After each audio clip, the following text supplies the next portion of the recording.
right. Good morning, everyone. How is everyone doing this morning? Morning. Doing well. Good morning. Morning. I want to welcome everyone this morning to our Community Development Week. This week, we're highlighting the CDBG and the home programs. Just a quick history of that. CDBG is our Community Development Block Grant, and our home program is a Home Investments Partnership Program. What we're doing this week is we're highlighting on a local scale as well as a national scale these two programs and what they do to support our low to moderate citizens here in High Point. We've got a great list of individuals scheduled today to present to you, so I know it's going to be very, very informative, and I'm very excited. We have a great lineup, and we also have one of our city leaders, Councilman Tyrone Johnson, on the line. And so he's going to come in, give us a brief introduction. And again, I am very, very excited for all of the new things we're going to find out today. A real quick housekeeping piece. We do want to make sure anyone who's on the line, if you have any questions, throw those questions in the chat. We'll get those questions to you and we'll get them answered, whenever they come in or at the end. So just make sure you're putting those there. And then we want to make sure everyone, because we're virtual, make sure your microphones are on mute. And we want to make sure we give our presenters our full attention. Okay. So again, welcome to Community Development Week. First, we're going to hear from our councilman, Mr. Tyrone Johnson. Good morning, everyone. Well, I'm going to just start briefly by saying that I spoke with Councilwoman Monica as well, and she's a little bit under the weather, so it's just me that's going to be doing this today. So pretty much, basically, this is definitely in line. We're excited about all of these presentations that are going to be given out today, that's going to be spoken today, and this is definitely in line with the High Point City Council view of things, such as our new senior center that will be coming, definitely walkable, because we all love a walkable community where we can exercise, play cards, etc. And just targeting our youth, because we want our youth to definitely stay here and have something to do and have something to do very productive. So again, we are 100% behind all of these organizations that are speaking today. And that's pretty much it. But again, thank you so much. Thank you so much for my time. And I'll turn it back over to you. All right. Thank you, Councilman Johnson. Yes, sir. And one thing I forgot to mention, ladies and gentlemen, today's topic we're going to be covering is going to be adult and youth services. And so I just want to make sure I put that out there because, I mean, this city and the community development as a whole, the department has been very, very impactful with the programs we're about to see today. And it just shows that commitment that we do have to our youth and to our adults. So without further ado, I am going to begin today's lineup with the YWCA of High Point. Good morning. Good morning. Thank you so much, Rob. Heidi Majors with the YWCA of High Point, and we are thankful for the support that we receive from the City of High Point's Community Development and Housing Program, especially with the CDBG funds. You know, for YWCA, we actually utilize these funds to address the food hardships and the food deserts within our community. The CDBG funding actually allows support of our teaching kitchen that was opened up in 2017. Now, over the years, we have been able to partner and to provide programming and opportunities for youth to come in and learn about healthy eating. And through a series of different programs, some of those may be one-day workshops like our crock-pot classes. Others may be a 6 to 8 week class. What is great to see this is we are watching our youth actually begin to eat healthy. We've also watched how they challenge their parents, and maybe one day they made Brussels sprouts in the program. And so they get to take what they cooked home. And so they'll actually bring the parents Brussels sprouts, and to watch the parents have to try the Brussels sprouts. And I'll be honest, I wasn't a fan of Brussels sprouts until we had our teaching kitchen. But with that, it is great to see that healthy eating. We also provide programming that provides healthy eating on a budget. And so what that does is allows individuals to take the budget that they personally have for their families, and they actually create the grocery list. We will go in, not only stay in the teaching kitchen, but also go into grocery stores and learn how to shop within the grocery store to stay in that budget. You know, staying on the outer aisles is best, not going into the center aisles. Working through all of these programs and providing the educational opportunities.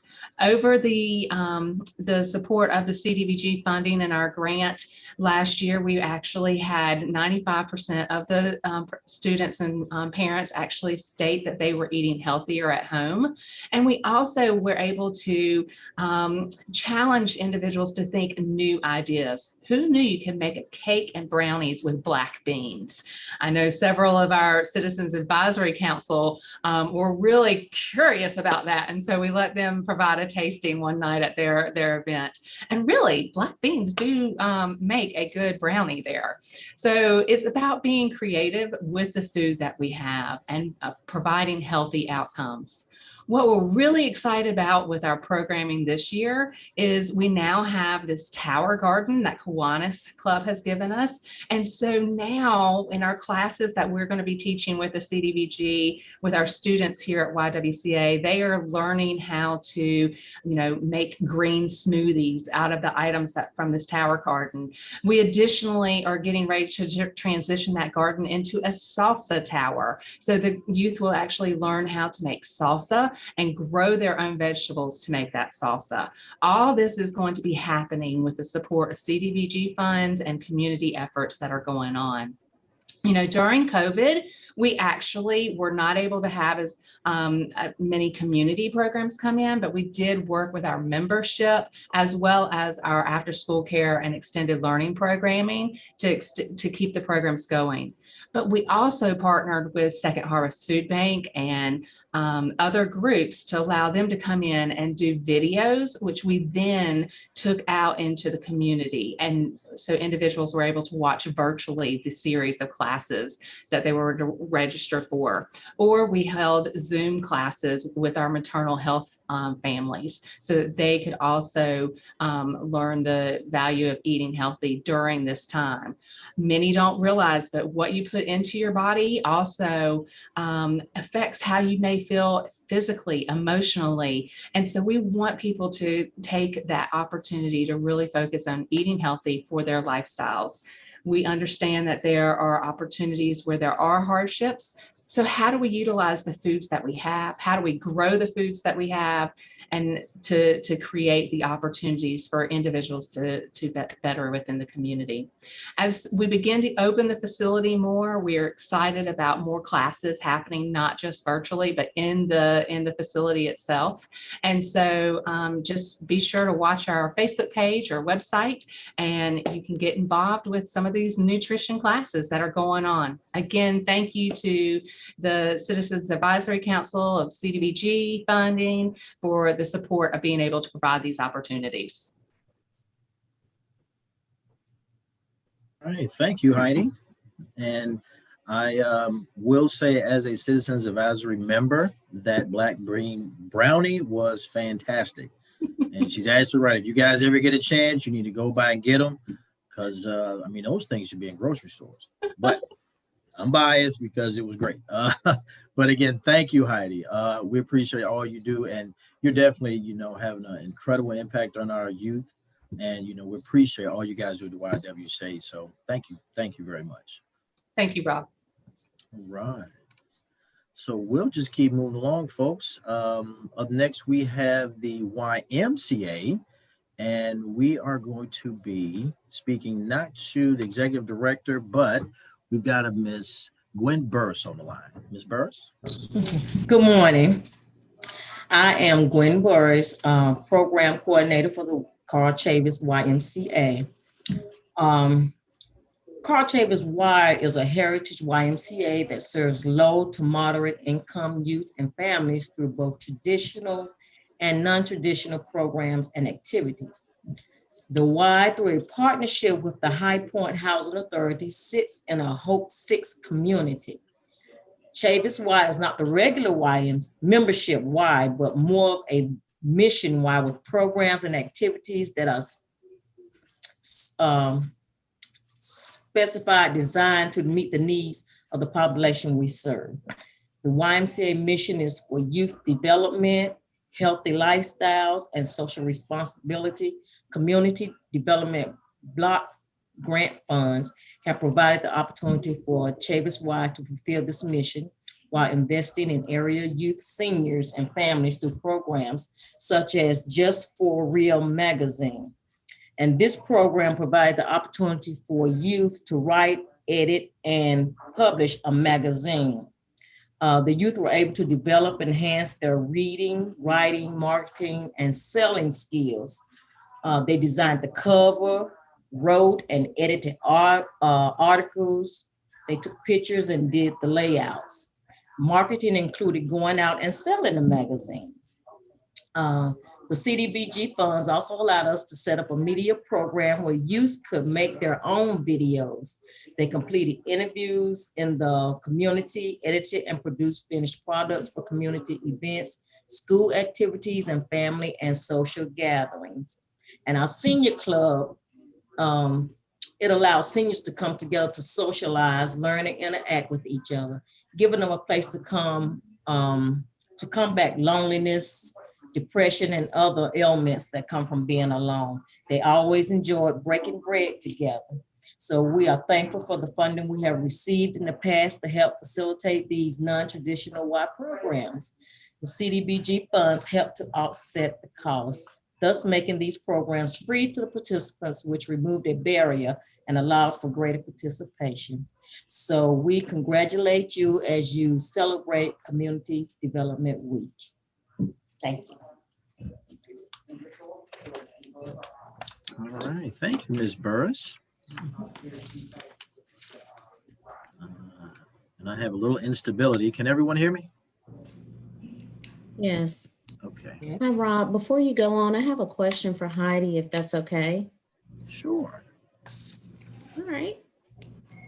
So Heidi, this question is for you. Can you see the impact the Healthy Eating Program has had on the youth? Yes, as we shared, and we've seen that 95% of the students are stating that they are eating healthier, and that's both within our youth and the adult students. We also have the opportunity, I'll give an example with our crock pot classes that we've done with our maternal health families, is we actually see that they now have the resources to be able to cook and utilize a crock pot where they may not have understood how to use that and be able to access that part. That gives them more time as well as a healthy meal and doing that part piece. So we measure, how do individuals eat healthier and how do they have success with their budgeting, and both of those show success on those. Okay, thank you. Okay, excellent, great question. All right, folks, so we're just gonna move along. Again, thank you, Ms. Burris, for that information. And next we have up is the Salvation Army of High Point Boys and Girls Club. Good morning, everybody. I actually kind of did this a little different because I rarely get a platform where I can help people understand what we do on a normal basis. So if you could indulge me for just a minute, I actually have a PowerPoint that just kind of walks through our programs a little bit and then how did CDBG enhance that in 2020, if that's okay. Yes. Okay, so let me just share my screen. And the reason I did this is I'm finding more and more as we have time to have virtual meetings and stuff that people don't completely comprehend what's different between me and the traditional clubs. Salvation Army is a separate entity than the Boys and Girls Clubs of America. But what happened was in 1937, we came together for a combined effort. The original focus of the Salvation Army was on family. The original focus of the Boys and Girls Clubs of America is on youth. So combined, we became a force that could basically help a family cradle to grave in an environment that's focused on youth. We do that in 7 different areas: education, sports and recreation, health and wellness, workforce readiness, the arts, character and leadership, and spiritual development. This is our traditional plan, but as we all know, 2020 kind of throws a wrench in things. So we do this in 5 areas. We do after school care, which is what our flagship really is. We do a Victory Sports program, which is an in-house sports league, STEM summer day camp, and Club 316 is our spiritual development program. And then junior counselor in training is our workforce readiness.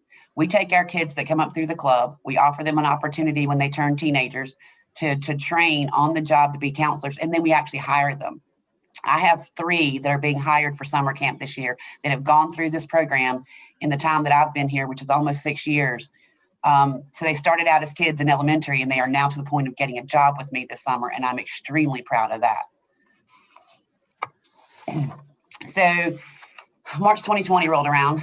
Kids went home for spring break and couldn't return. Parents were laid off. Necessities were scarce. And this caused, as we all know, isolation, confusion, and in our kids, a lot of fear. They didn't know what was going on. They didn't know what the plan was.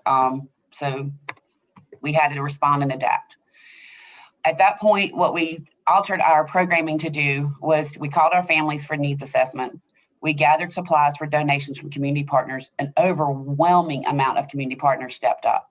I have to say that this is one of the best communities ever for supporting their own. We began home deliveries. So every week to 70 families, we made deliveries, including school supplies, treats, food boxes, whatever the families told us they needed, we took it to their homes every week for 16 weeks. And then we began filming and posting virtual programming and projects. We had a daily story time. All of this was so that we could serve, protect, and connect to our families. Most people don't realize that our kids that we serve, and Heidi can attest to this, and anybody else in these youth organizations, that school is often these kids' safe place. So if they're not in school and no one can see them, and they're not in our after-school programs, how are we protecting them? So anyway, through our 16 weeks of home deliveries, we did 242 hours of online virtual programming. We delivered 2,511 meals and snacks. This is not counting pantry food boxes that came from our pantry to the whole household. Also doesn't include when Papa John's and other places stepped up and sent whole pizzas to every single family on our list that week. Again, community support was amazing. We delivered 907 program packs. This included art projects, weekly challenges, and school supplies. In these projects, every time we posted a virtual program, we delivered the items to complete that program. We did a science project every single week. We did a healthy habits recipe every single week. We did an art project, and we supplied them the products they needed to do those things at home. So again, we were staying connected and they were continuing to grow. Well, at this point is when we applied for the CDBG CV grant funding. What we were finding from our families is that, the kids needed to get out of the house. They were driving each other batty. They were not healthy mentally when you're stuck in your house. Some of the parents were able to return to work, but didn't have adequate childcare. So this funding we utilized to provide, to assist families to send their kids to our STEM summer day camp. It was a shortened camp this past year for 6 weeks. We had less students, social distancing and CDC guidelines, but we gave them a safe environment to get out of the house and engage with their peers. I think people sometimes underestimate the power of those peers. Kids thrive much better, even in an educational situation, if they've got a little bit of competition edge, or they can at least see their peers between breaks or at lunch or at recess. Having that nonstop in your house with your siblings, they needed to get out and engage.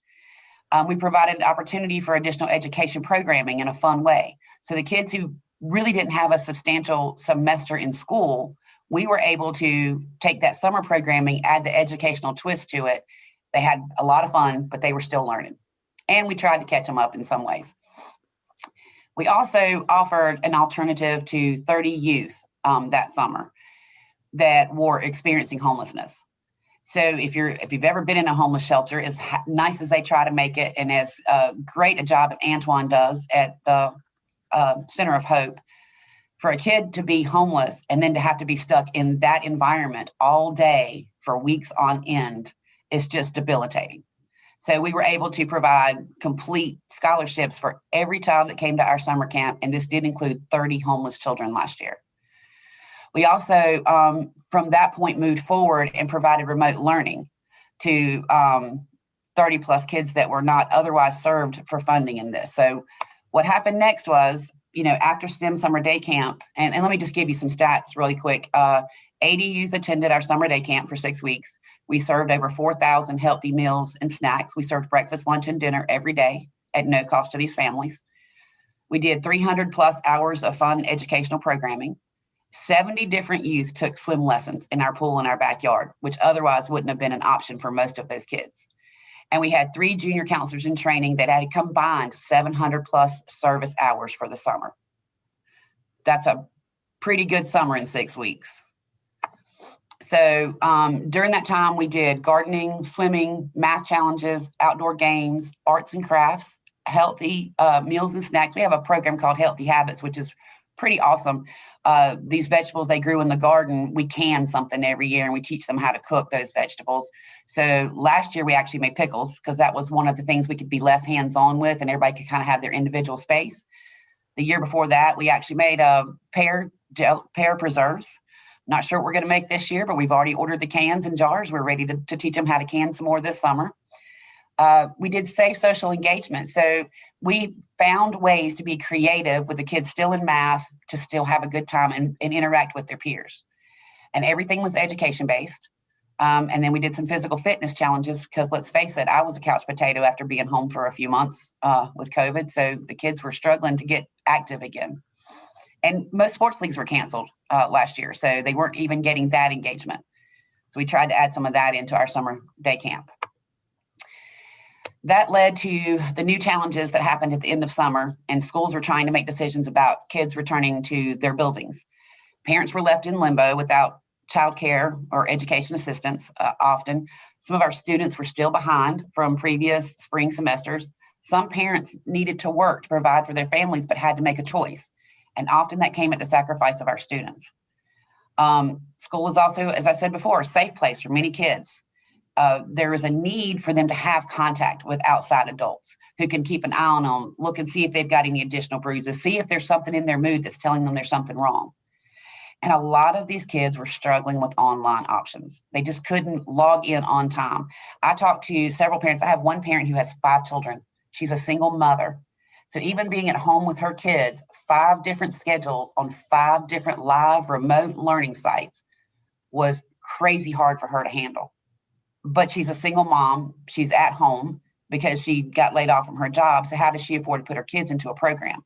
So I came back to CDBG, and with the additional funds that we had left from summer camp, you guys were phenomenal in helping us help these families who didn't qualify for other funding.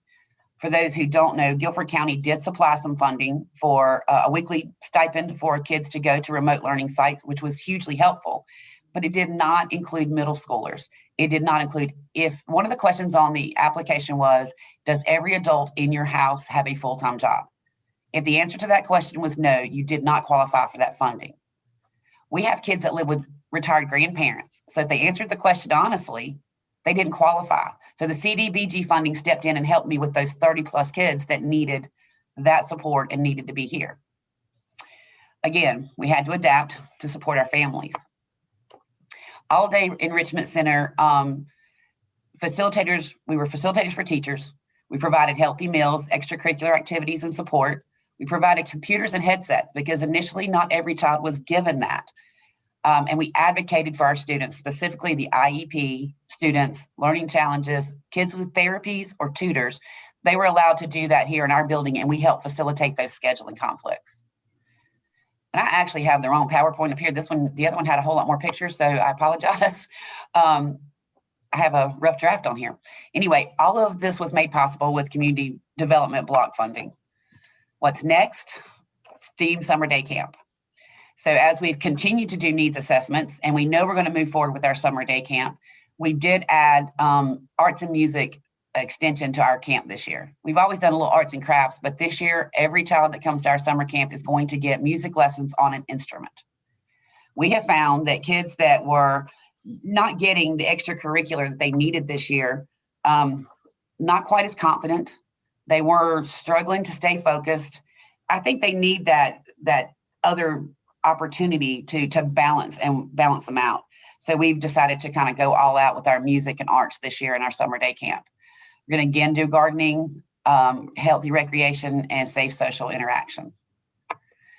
So thank you from the Salvation Army Boys and Girls Club, because this past year it was CDBG CV fundings, and I can give you a whole lot more detail on every penny that we spent for that.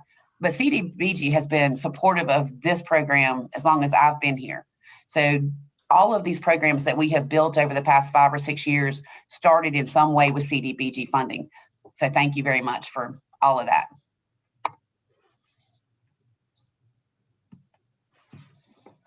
All right, Amy, thank you very much.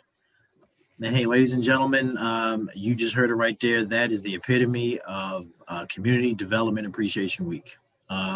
This is a chance for us to shine and to show what we do for our citizens, our community, and, with the Community Development and Housing Department, Michelle and Michael, these are the things that we're doing.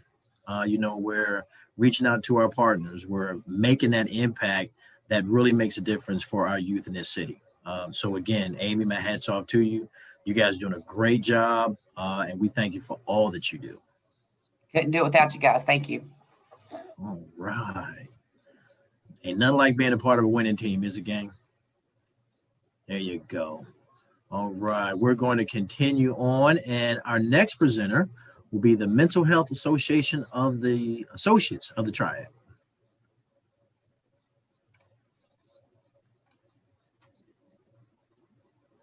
And we there?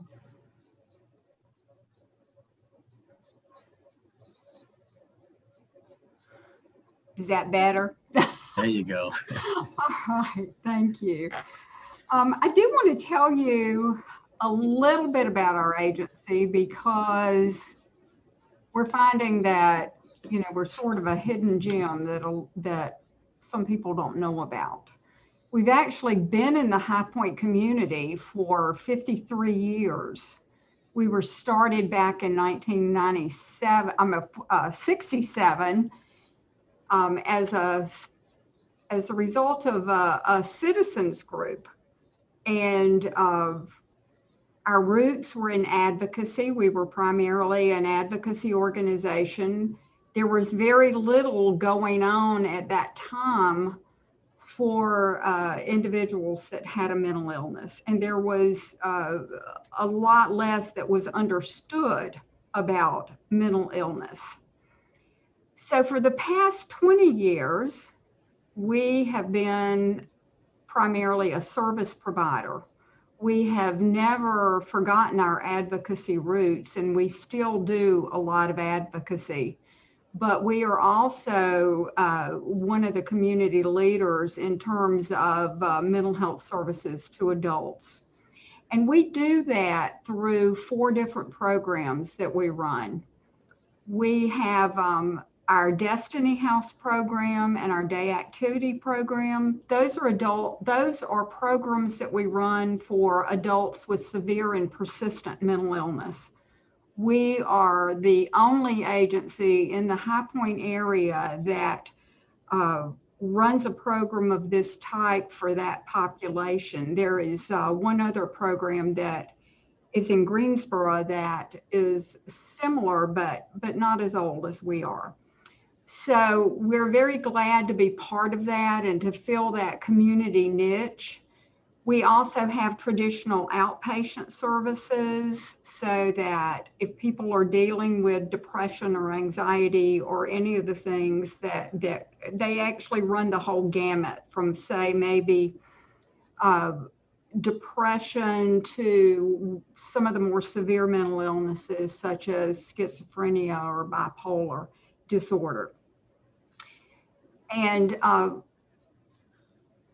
we run those programs, and in 2009, I hired an individual that has a PhD, and she is our clinical director, Dr. Kim Sobin. Some of you may know her. And the thing that I find that is interesting about her background is that she was a High Point police officer for 14 years. Her latest, her last job with the High Point Police Department, she was a homicide detective. And so she has quite the background, and I'm just telling you, you don't have to scratch very far before you find a lot of blue there.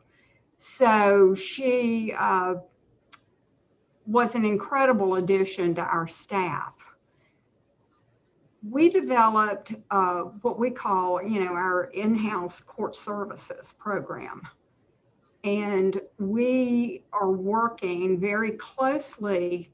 When I wrote this grant roughly a year ago in January of 2020, I had absolutely no idea what would be coming, and also how appropriate this funding would be given our current environment that we're in.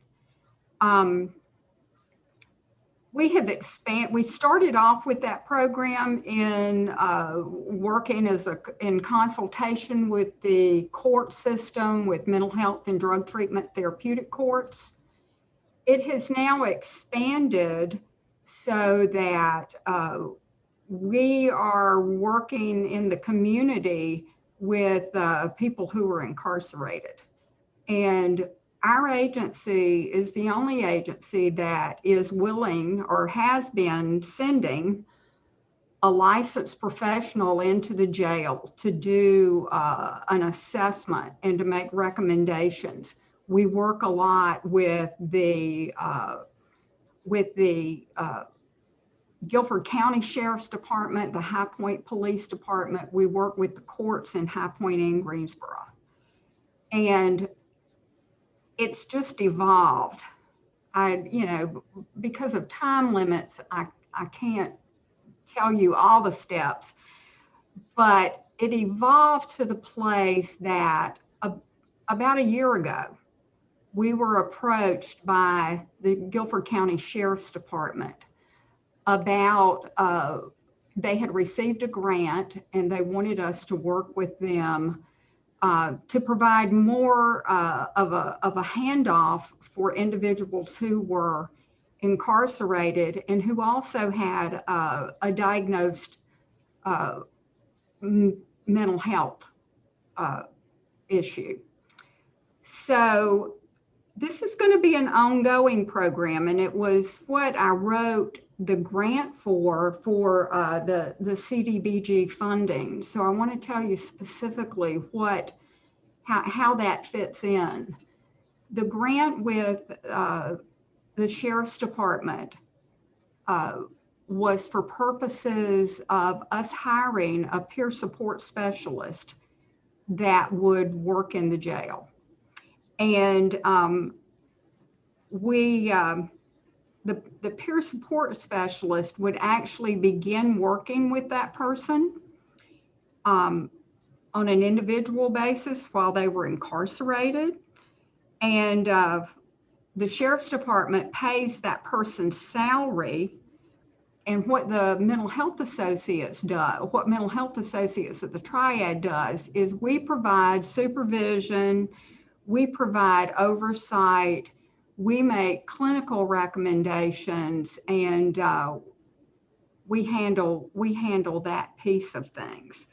So, you know, this all makes total sense if you look at the fact that, you know, the cost to incarcerate an individual in Guilford County runs about $35,000 a year. You have a lot of repeat offenders because if you don't address a person's mental health issues, they tend to repeat, you know, some form of what got them in trouble to start with. And it just, you know, if you look at it strictly from a money standpoint, it makes sense to do what we're doing. But if you look at it from a standpoint of our humane treatment of the mentally ill who are incarcerated, we've just, as a community, got to address the root causes of that. And so that's the role of the peer support specialist. The peer support specialist is a person who is trained and has been through a specific training to do this work that they're doing, and they have some experience themselves with recovery from mental illness, and also most of them have been previously jailed.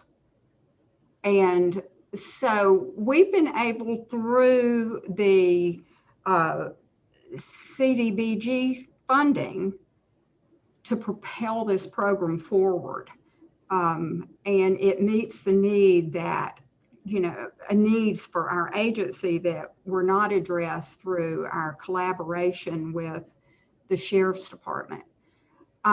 Just to give you an update on where we are with this, the goal of the grant was that we would hire one part-time peer support specialist. We now have 2. We are looking to move one of those positions into full-time. That's still a work in process. We have also, given our current environment, developed memorandums of understanding with the High Point Police Department that we would begin to work with their police officers. And so that is also a work in progress. But this funding met a critical need in the community. You know, the extension of what we're doing is it discourages adverse neighborhood activities such as drug use and crime and vandalism. And the individuals that are served through this program, they're not going to be in jail forever. They're typically serving short-time jail sentences, and then they're released right back into the community. And that's just a cycle, as I mentioned before, that just continues if nothing stops it. So our goal is to stop it. And part of what the peer support specialist does is it connects them with community resources. You know, a lot of times we know exactly what needs to be happening with that person, but it doesn't happen because they don't have transportation, or they don't have, they're not quite in a place mentally where they can be organized enough to keep an appointment, to get their own time, to take their medications the way they're supposed to. All of that can come, but it's not the first thing that happens. That's a work in progress. And so that's part of the role of the peer support specialist. And, you know, our ultimate goal is that these folks have the support that they need, and they're not jailed again for new charges. So I just say once again, thank you very much. This is hard work that's being done, and we appreciate the support and the help. And I'll be glad to give you another report next year to give you, more information about exactly what we've been able to do with this.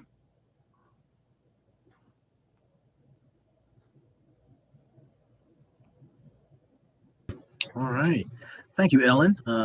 That was some great information. And again, I have to tip my hat to everyone here. It really feels like that we are making strides in our community in High Point. We have these programs that are available. Our jobs is to make sure that we get them out there to the people. So outstanding work you're doing there, Ellen. And, any support you need, let us know. I mean, we'll see what we can do, but great job you're doing out there. Thank you. Right. All right, ladies and gentlemen, we're going to move to our next presenter. That's going to be the ARC of High Point. Hi, everyone. This year we're actually covering 2 of our programs. I think many of you are familiar with our dental clinic that we have at the ARC of High Point. And just to give you a little bit of background on that dental clinic, we partner with Access Dental Care down in Asheboro. I could actually show you their website. They've got a great video, but they are a mobile dental clinic, and their mission is to work with folks with intellectual developmental disability, as well as patients with Alzheimer's and dementia and other brain injury. So they cover about 11 counties in this catchment area. They've also expanded into Charlotte and the surrounding areas, but they have 3 mobile trucks in there in 3 different locations through every day of the week except Thursday.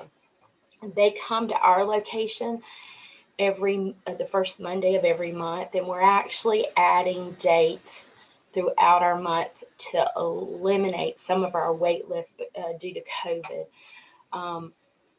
So they're with us at least 12 days out of the month, and we serve around 250 patients throughout the year with dental care.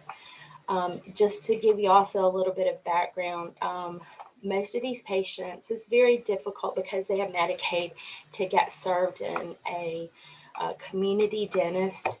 Many dentists are dropping the number of patients that they will see with Medicaid because the rates are low. And so another issue is that our guys tend to have behaviors that are often challenging. And so that is the expertise of Access Dental Care. They understand the population extremely well, and they're able to serve them where other dentists may find it challenging. With autism and some of our developmental disabilities often come behaviors, and because they don't understand that someone is going to be in their mouth and if they have a toothache or something like that, it can be very, very challenging to actually do the work. So I'm often amazed at what other dentists are not able to do. We're able to do here without sedation, but then oftentimes they do have to go into surgery to have a tooth removed or a root canal or something like that. The City of High Point has been supporting us with this program for the last 4 or 5 years. I think I've lost count, but it's vital, the work that we do.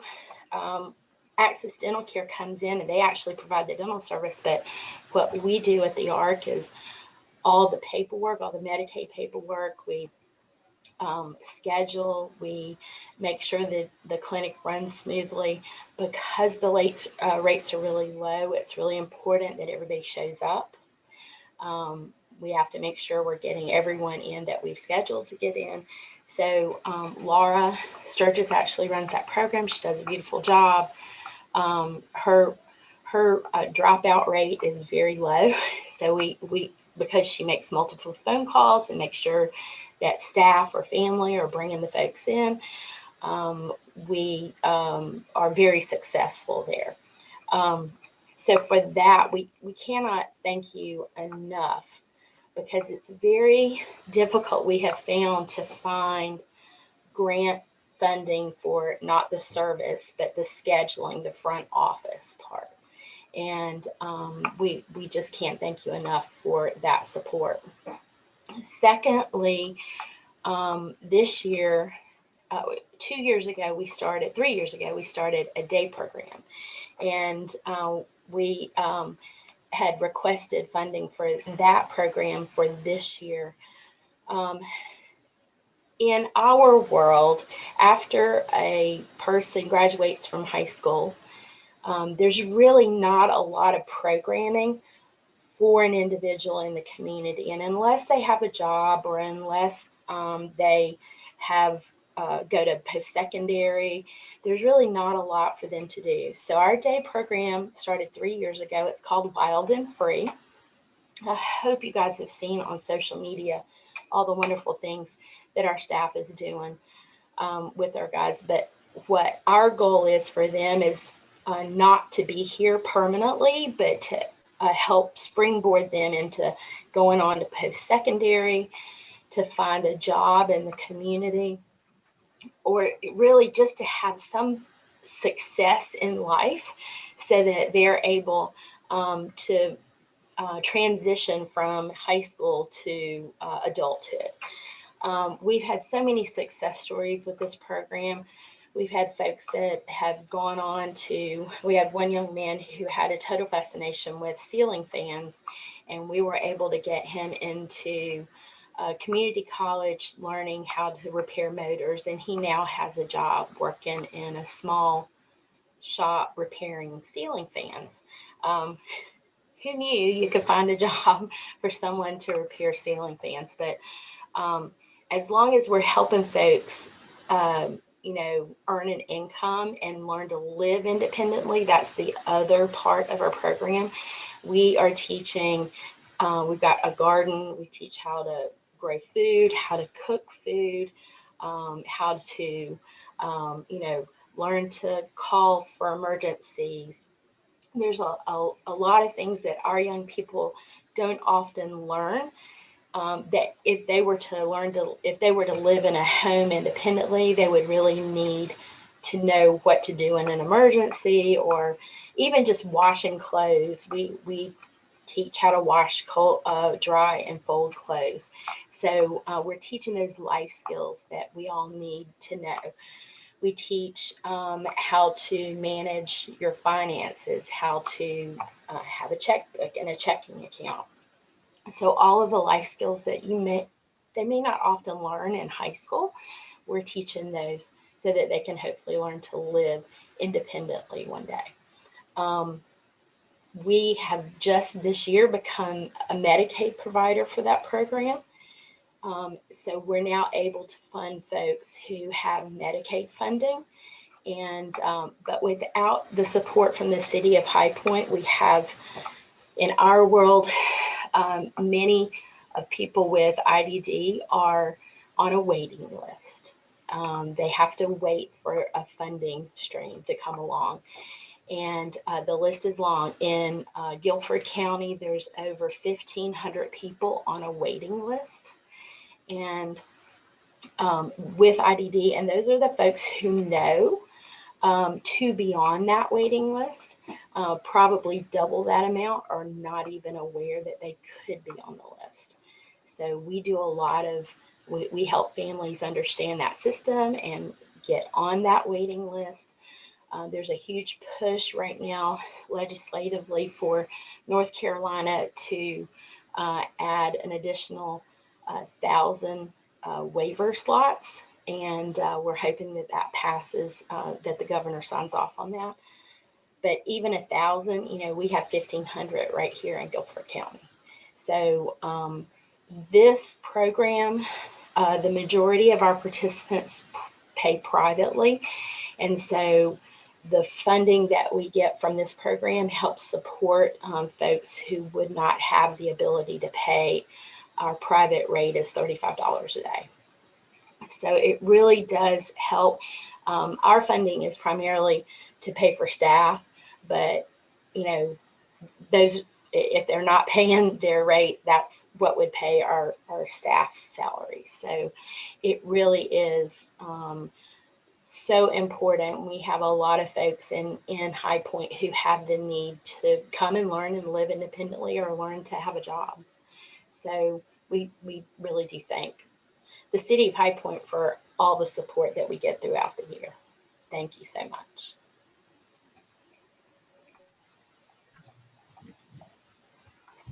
All right, thank you, Stephanie. Do we have any questions? April, have you seen any questions? Yeah, we have a few questions. You want me to save those to the end or? Yeah, we'll save them to the end. Yeah, Okay, sounds good. So we're having such a great time. I didn't want to disrupt the flow. So tell you what, guys, we're going to go ahead and move to the City of High Point Housing Authority. And you're next. Good morning. My name is Deborah Majed, and I work as a family self-sufficiency caseworker for the Housing Authority of the City of High Point. And it gives me great pleasure to talk about how the CDBG Fund supports the FSS Occupational Training Project. The project is a program that supports a minimum of 4 program participants through Quick Careers training in order to get workforce training and be able to obtain an increase in earned income and become economically self-sufficient. My job as a caseworker is to market the project, identify program participants, assess their career goals, and also assist with helping them to register and enroll in the specific trainings of their choice. In addition, providing case management services, my job is to be able to track their attendance and participation. And this is all to ensure course completion and receiving a certificate of completion as well. The expenditures of the CDBG grant funds have been used to include the cost of tuition, books, fees, and supplies that's needed or required in order for participants to be able to complete the training and receive a certificate of completion. The project's primary resource is Gifford Technical Community College that provides quick careers training, short-term trainings to individuals. And these specific trainings are recognized as on-demand trainings by employers.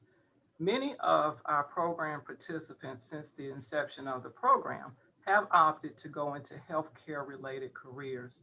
Nursing Assistant 1 has been one of the most popular trainings that many of our participants have decided to go into. And just to kind of give you an idea of how funds are used to support supplies and equipment that may be needed. For example, as a Nursing Assistant 1 student, in addition to having to pay for tuition, book fees, supplies that are needed that's required in order for them to complete the course are medical nursing supplies, such as a stethoscope, may not pronounce that correctly, nursing shoes, nursing uniform, which is called scrubs.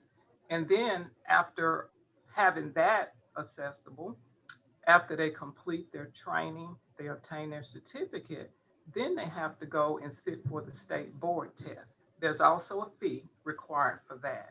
So as you can see, the use of CDBG funds has been very instrumental, especially for participants who start out with having no income and are needing the money to be able to go through, complete the training, become state certified, and then move on from unemployed to getting into a work setting in the healthcare field.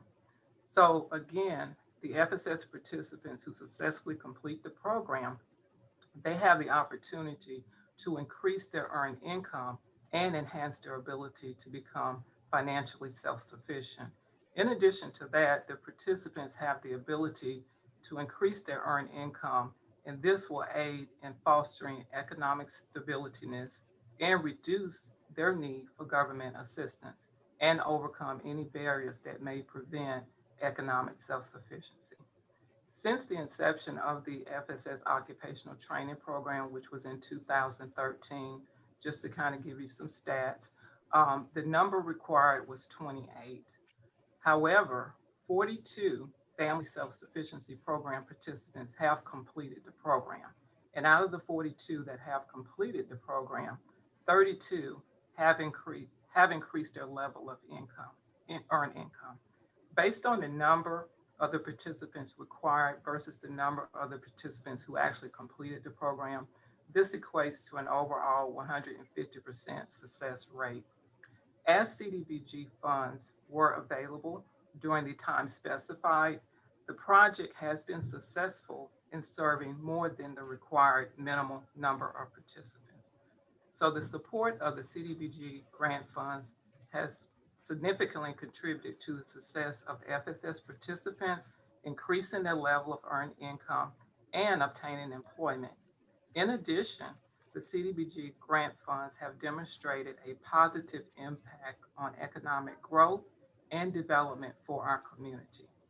The Housing Authority of the City of High Point would like to express our gratitude to the CDBG grant funders for their time and consideration, and we do look forward to your continued support in working with the FSS Occupational Training Project. Thank you again.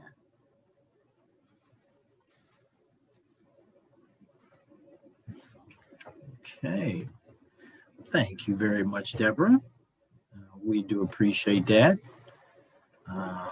And again, we do appreciate what you're doing, at Housing Authority.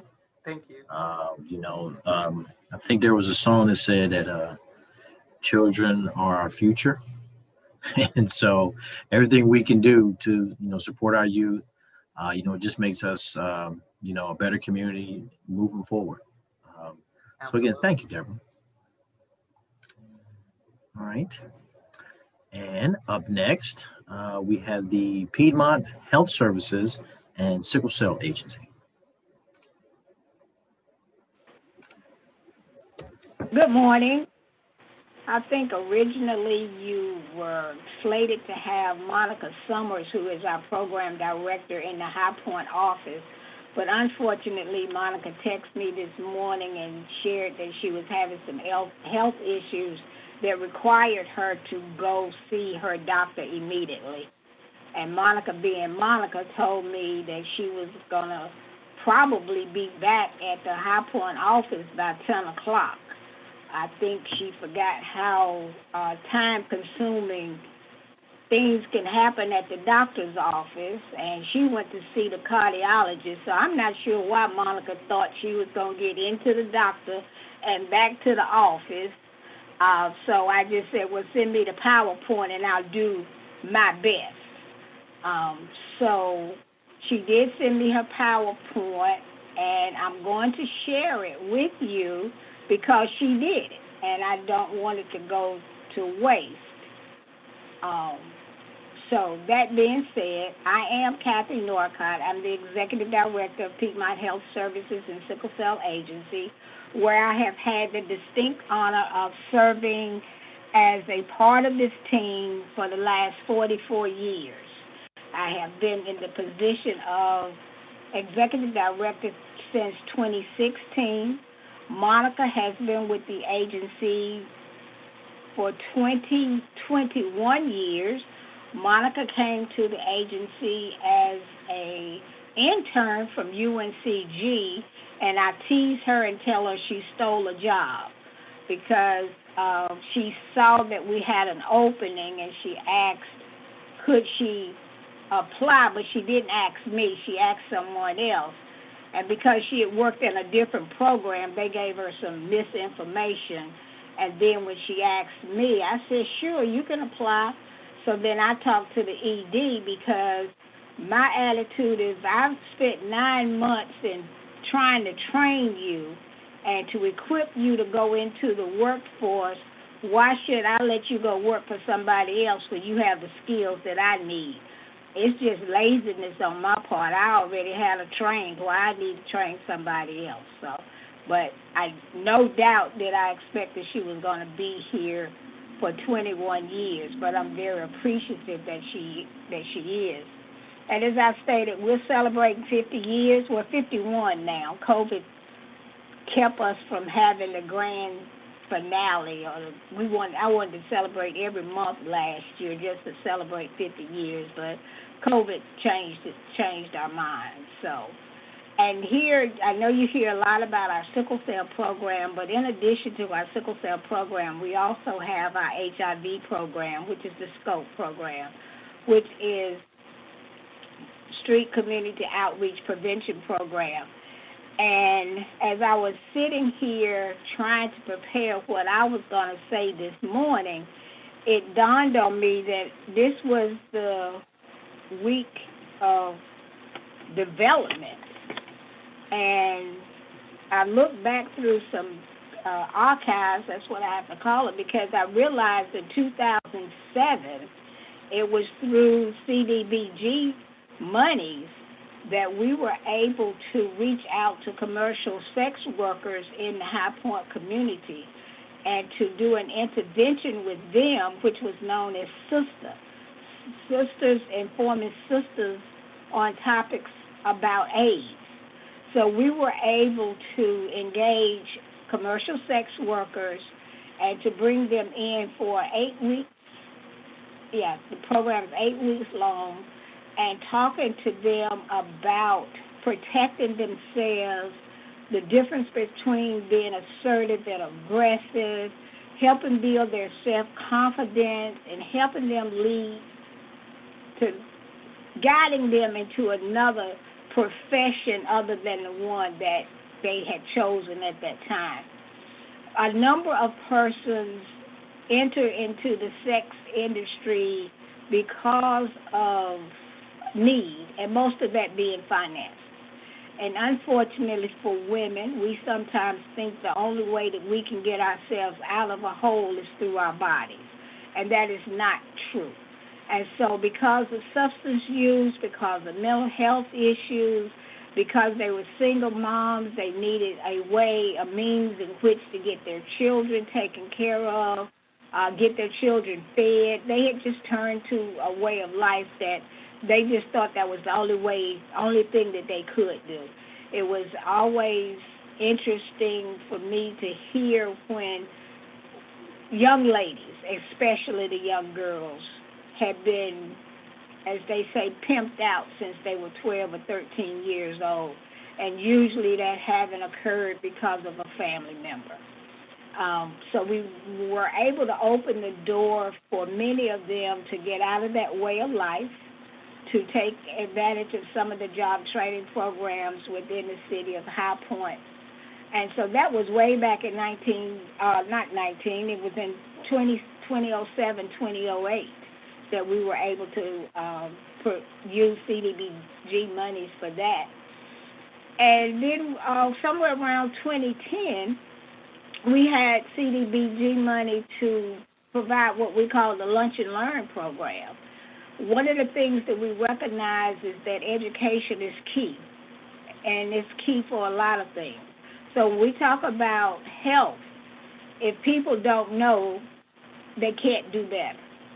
We've heard Heidi talk about teaching the young people how to cook. We've heard about the other programs at the Salvation Army Boys Club. If they don't know, they can't do better. So we started a Lunch and Learn program, which we identified through surveys within the community and through needs assessments among clients that we serve. What topics did you want to know about? We had just participated in a study with a group out of UNC looking at colon cancer, and they had chosen High Point because of the incidence of colon cancer affecting the African American community in the High Point community. So we started our first Lunch and Learn. It was held once a week from 11 to 1, where we did education about a specific health condition, and we served healthy food. Then we did a little cooking with them. We just kind of ran the gamut with that, and we did that program for a couple of years. And fortunately, the program then was picked up by the United Way of High Point and became one of our long-standing programs through the funding with them. And then, because of our connection with the jail, which is also through our HIV program, we provide HIV, hepatitis C, STD screening in the Gifford County Jail. It was time for the grant for us to write for the grant, and I've always tried to ask staff, what programs do you think we need to be doing for the people that we serve? So the guys that work in the jail said that they were concerned about the fact that people got out of jail and didn't have a job and couldn't find a job. At that time, things were changing as it related to people with a record being able to get a job, but the people didn't know that. The people coming out of jail, they didn't know how that worked. So we actually partnered with NC Works and some local employers, and through CDBG money, we were able to have a job fair for ex-offenders, persons who thought they could never get a job.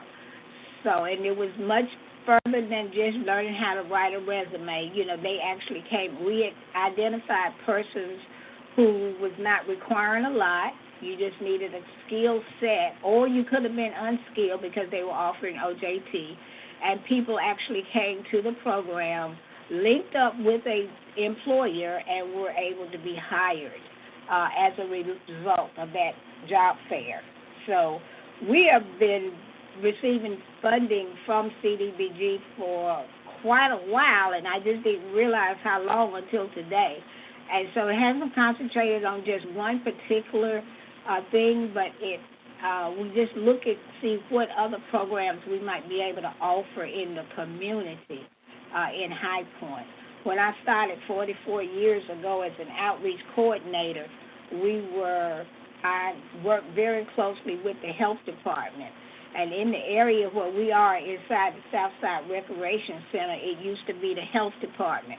So I felt like I was going back home when we ended up establishing our office inside the Southside Rec Center there. And then, of course, we have the Triad Baby Love Plus program, and this is a HRSA Healthy Start supported program in which we target preconception, pregnant, and interconception women. Yes? Did someone call me? Okay.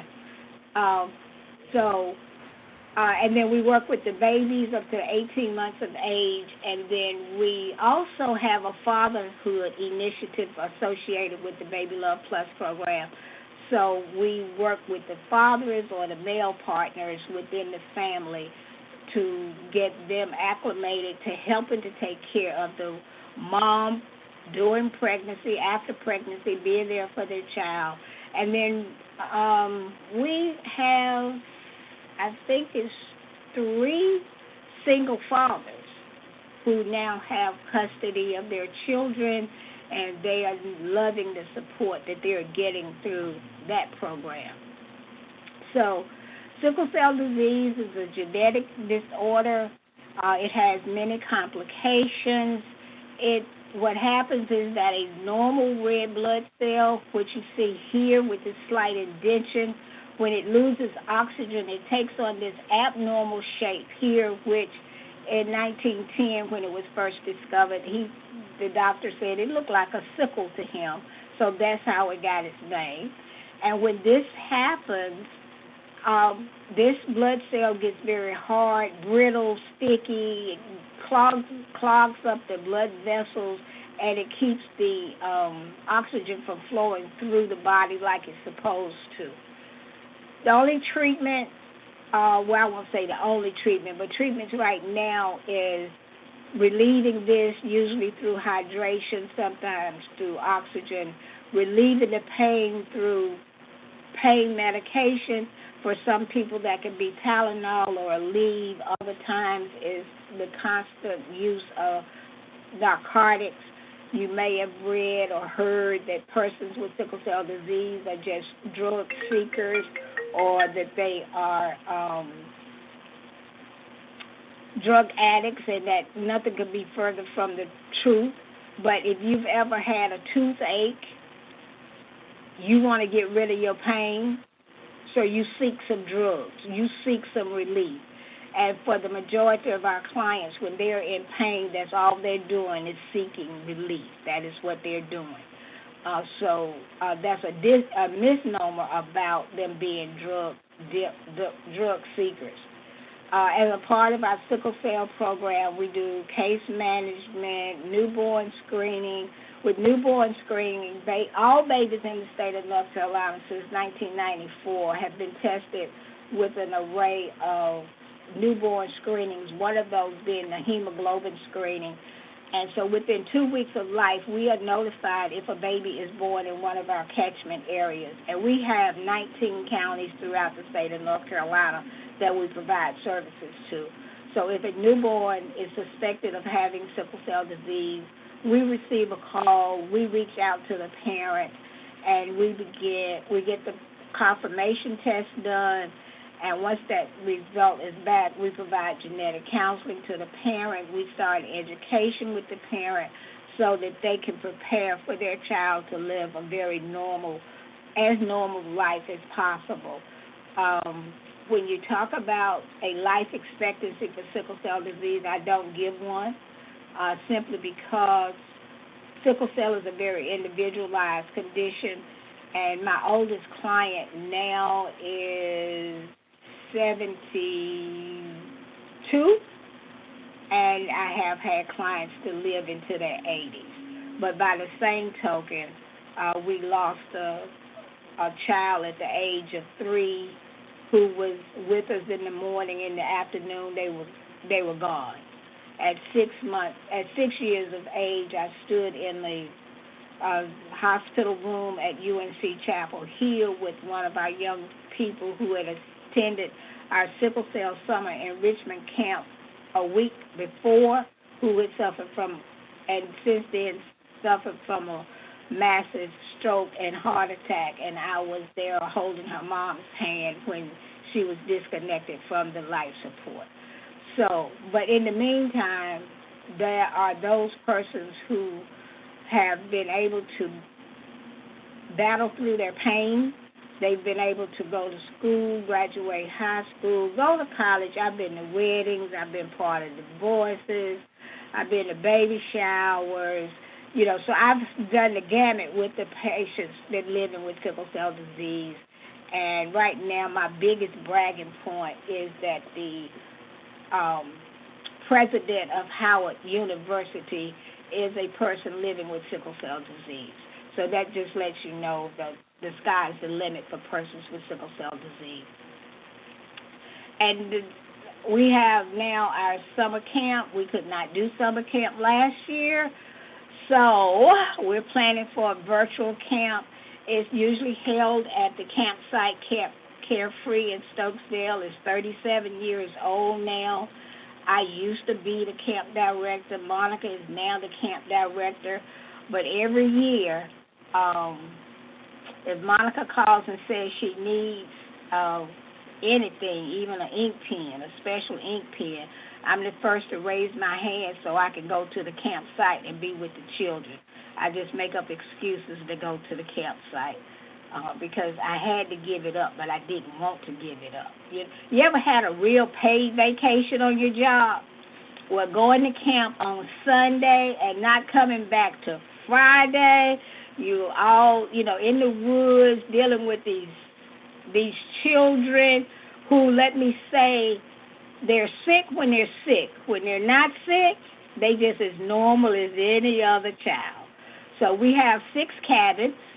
So I would put the older kids at the end because the cabins were in rows. So the girls would be on this end, the older girls. The older boys would be on this end. And in the middle, I put my babies so that if they saw anything going on that shouldn't be going on, they could tell it, okay?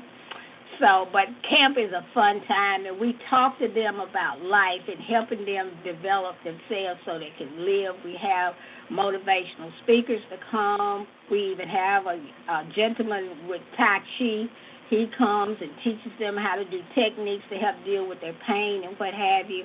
And we usually have about 12 counselors to come help with these 65 gyms. And I can tell you that in 2019, 8 of the 12 were previous campers. I've had 2 young men who have continued to come to camp, who are now married, have their own children. One of them is a granddad by now, but he finds his way to come to camp. The year after they got married, they came to camp. I said, wait a minute, you married now. Why is it that you in camp? He said, no, she just got to get used to it because I got to come to camp. So that's how much fun and enriching our camp is. So, and there are lots of activities that go on at camp. This is the rocks, and I can't see what that is, but we enjoy it the great. So doing the work in the pandemic, we had to find ways to continue to engage with our clients, and so we took to Zoom. So we started having what we named Zooming into You, and this was support group meetings. They were doing group sessions because we have a behavioral health counselor on staff, just getting together to talk to each other. We used some of the CDBG money to help us be able to put together what we call COVID-19 care baskets. You remember it was hard to find everything. You couldn't find toilet paper, paper towels, hand sanitizer. You couldn't find anything. And so that was the same case with some of our clients. So we put together some baskets for them. As you know, the city of High Point closed access to all of their buildings, which that put us out of the workplace for the High Point office. I don't think the staff minded it, but anyway, they moved home to be able to work remotely, and this was our way of staying open. And then time was running out, and one of the other things that we do is the food pantry, which is on Tuesdays and Thursdays from 11 to 3, and we had to move it to appointments only. So from March until July, we were not able to provide food to people that we were accustomed to providing food to. So what we did, we wrote the grant to CDBG to equip our office so that people could come back in. So we bought the hand sanitizing stations, we bought masks, liquid hand, where they could. We just did everything. We get the office sanitized every 2 weeks. We bought carts so that it could eliminate as much touching or contact as we could. We put up plexiglass in the office to protect the clients as well as the staff persons. So now they call our office, they make an appointment, and pretty much if they call that morning, they can still get an appointment for that day. The purpose of the appointments was just to make sure that a whole bunch of people were not coming into the center at the same time. It got to the point, and we're in the Southside Recreation Center with some other agencies, so everybody put up a doorbell for you to ring to get access to come into the office. So because of CDBG, we were able to reopen safely. We anticipated that people would come and not have a mask, and so therefore we made sure that we have masks available to give to people. And so also as a part of CDBG, people still needed to pay their rent, pay their lights and that type thing, ran into other types of financial difficulties. So some of the funds that we have used from CDBG has been to assist. Originally, we started off assisting our clients. We try to do as much for our clients as we can. We understand that there's Open Doors, Salvation Army, but if we could take our population out and take care of them, then that means that there's more money for those agencies to help other people who do not have sickle cell or not connected to like Baby Love to anybody else. So it's our way of collaborating and trying to help share the wealth. And so as a result of that, now we are part of the 211 system. So some of our CDBG funds have been open to other persons in the city of High Point who have not been able to get through to some of the other agencies, and it gives them just more places to go. They don't just have to rely on one place to go to get services. So, and as I said, I talked about the Baby Love Plus program and the HIV program because I wasn't sure what all was in the PowerPoint because I just got it this morning, so I kind of ad-libbed through it. So please don't tell Monica that I didn't follow her exact guidelines. But we are one office. We actually have 7 locations. We have our main office in Greensboro, one in, as you know, the one in High Point. We have an office in Charlotte, one in Winston, one in Goldsboro, and one in Fayetteville, North Carolina. But all of the CBG money is spent here in the High Point community. So I think, let me click this.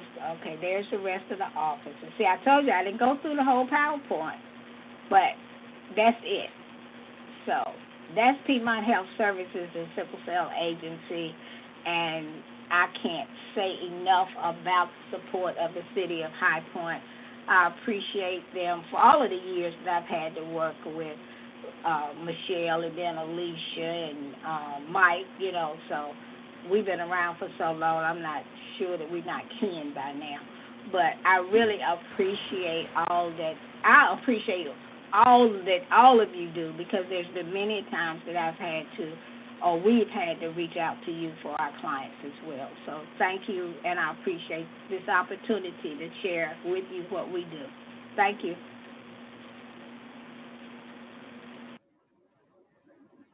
All right, outstanding. Thank you, Ms. Norcott. Thank you. So, folks, oh, yes, ma'am. And outstanding work also, I got to say, each presentation, I mean, it really goes to the heart of, you know, High Point community development and all we try to do to help our citizens, our adult and our youth. So you guys are awesome. Oh, my goodness. So I'm just going to keep this good thing going, and we're gonna skip Macedonia and we're gonna go to the Theater Art Gallery. Good morning. I'm Jeff Horney. I'm Executive Director for TAG, and want to begin by thanking the City of High Point, and these funds are so important to help us to do what we need to do. So much of what we provide would not be available in any other way. So we're grateful for that.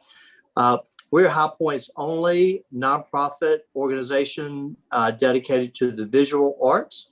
And we are based in High Point Theater and have been since 1975 when the High Point Theater opened for business. We have 2 main areas that we focus on: exhibitions and education.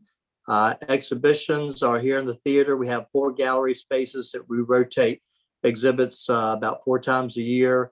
And one of our galleries is the Kaleidoscope Gallery, which is dedicated to student art. So we have anywhere from 20 to 30 of our area schools and all those kids exhibiting their work, elementary school, middle school, and high school throughout the year. And that's a really big component of what we do, in addition to all of our educational opportunities that we provide throughout the community. So I'm going to turn this over to Jennifer Donnelly, who is our education coordinator, and she's going to talk more specifically about what we have done with our grant receipts. Hi, everybody.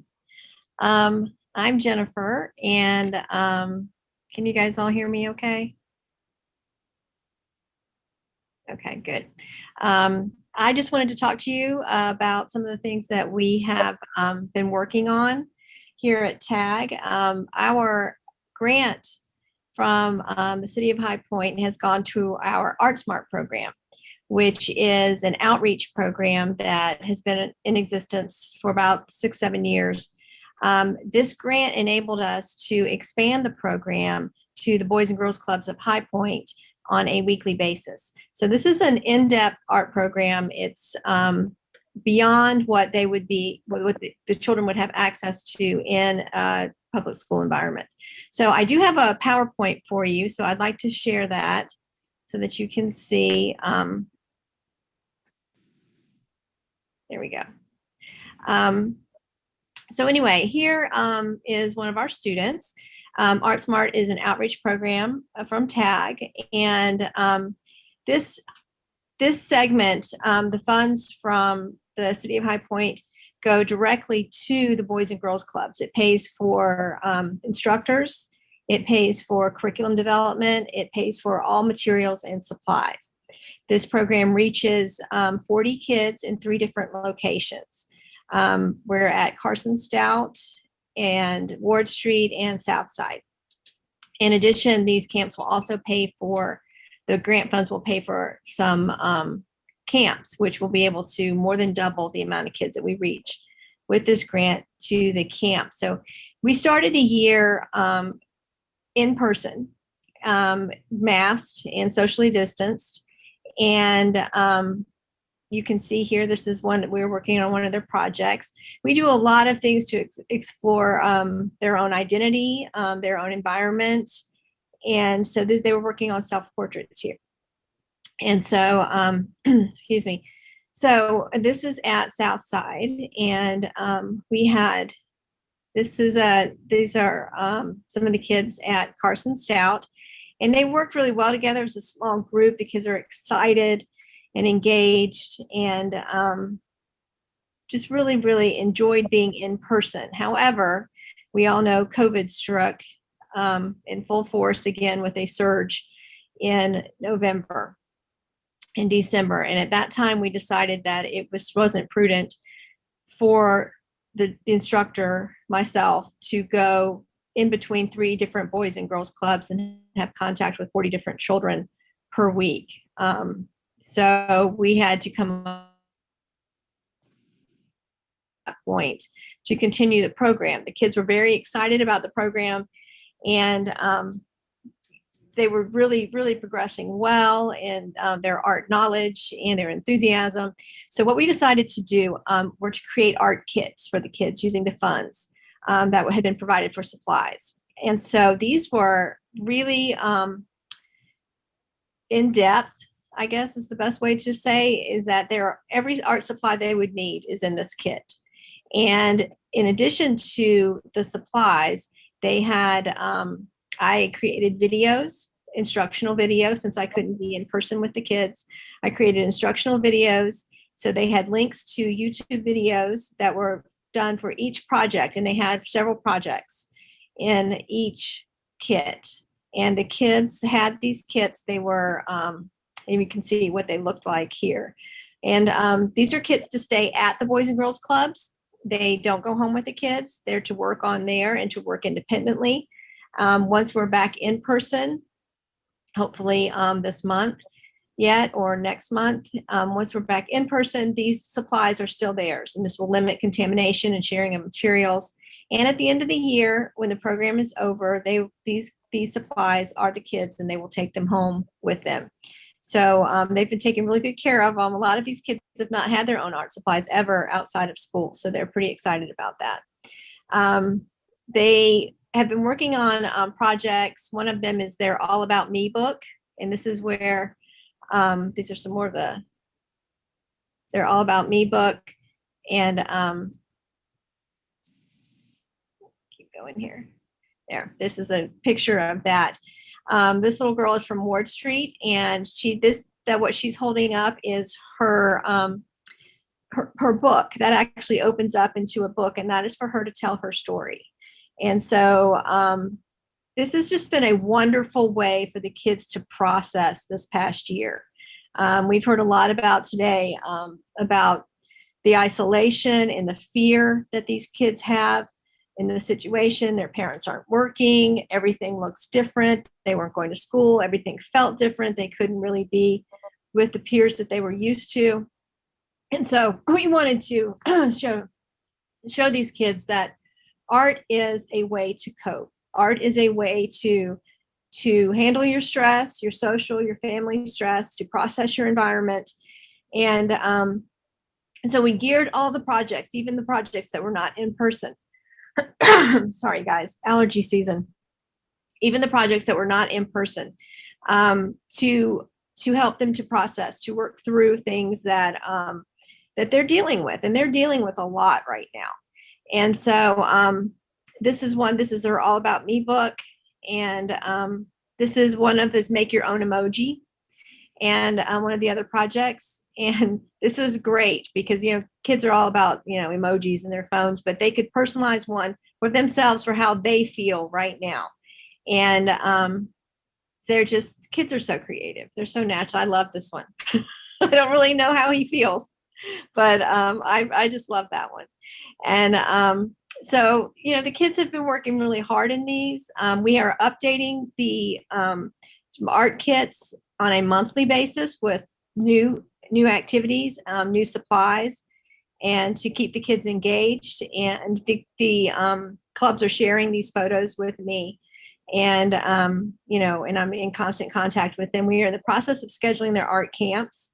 So this grant is going to pay for a week-long camp at each facility this in June, and with the supplies. And we will be working with an older group of kids in that we'll be working with 5th and 6th graders in the camp. So we will reach an entirely different group of kids that have had the art kits so far. In addition, it bears mentioning that we have partnered with UNCG Department of Social Work to have their input on the therapeutic art practices, and to help the kids process and use art as a mental health tool, really. And so they are also assessing the program and offering their input as to ways that we can always improve and make it better and be there, you know, to meet the kids where they are, and to use art to not only strengthen their art skills and let them identify within the community as artists, but also use it as a way to just, you know, live their lives in a more peaceful and serene fashion. So at any rate, we are so grateful to the City of High Point that we have been able to continue this program when so many other programs for kids have just been on hold. And so we've had to be flexible, but I still think that the kids have been well served by this. So thank you very much. Right. Thank you, Jennifer. And we also thank you to Jeff. That was amazing. And now we're going to move to our Q&A portion. April? Yes, thanks, Rob. I have an abundance of questions here. I've got the questions separated by agency. So I'll start with the Carl Chavis YMCA. First question I have is kind of a two-part question. How does the seniors get involved in the senior club? And do you have transportation for seniors to get to the activities?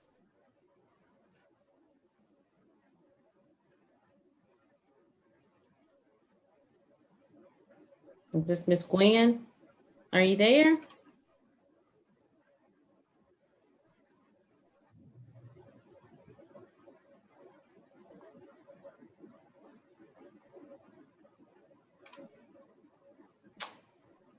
Well, we'll come back. We'll move on to the next agency. Let's see here. We'll go with the Salvation Army Boys and Girls Club. Amy, are you there? I see you. Okay. First question is, with all the activities you provide for children, do you see a difference in grades and behaviors? Absolutely. Well, I do, especially now with remote learning, because if you think about our first graders who only really got a true one semester of their kindergarten year before all this havoc happened, they really didn't get a good solid foundation. So they get frustrated really easily in the first grade when they've basically had all of their learning online. Equally as hard, challenging has been our kindergartners. Our kindergartners are visual learners. So, you know, hands-on, you kind of got to correct them in the moment kind of a situation. So they've really struggled with keeping caught up, and it's really affected their confidence levels, which in turns, you know, comes out in an overaction. Plus, I'll just be honest, you know, keeping them focused on a computer screen is an unfair expectation of our youngest students. That amount of focus just takes time to develop. And when they're kindergarten, first and second grade, they just quite haven't gotten there yet. So we would have students that would, as soon as you get them settled on live and you turn your back to go to the next student, they would flip their computer off or shut it and say, oh no, something's wrong with it. I don't know what happened. You know, stuff like that. We also saw a tremendous amount of change in our sixth graders, because now they're expected to enter this whole new arena of middle school online virtually without the support of their friends and the people that they know. I think you also have to keep in mind that our school system does have some great support in their advisors, their counselors, their on-site social services people. The kids weren't getting that either. So it kind of manifested in these behaviors that were just not typical of kids that we've had year round.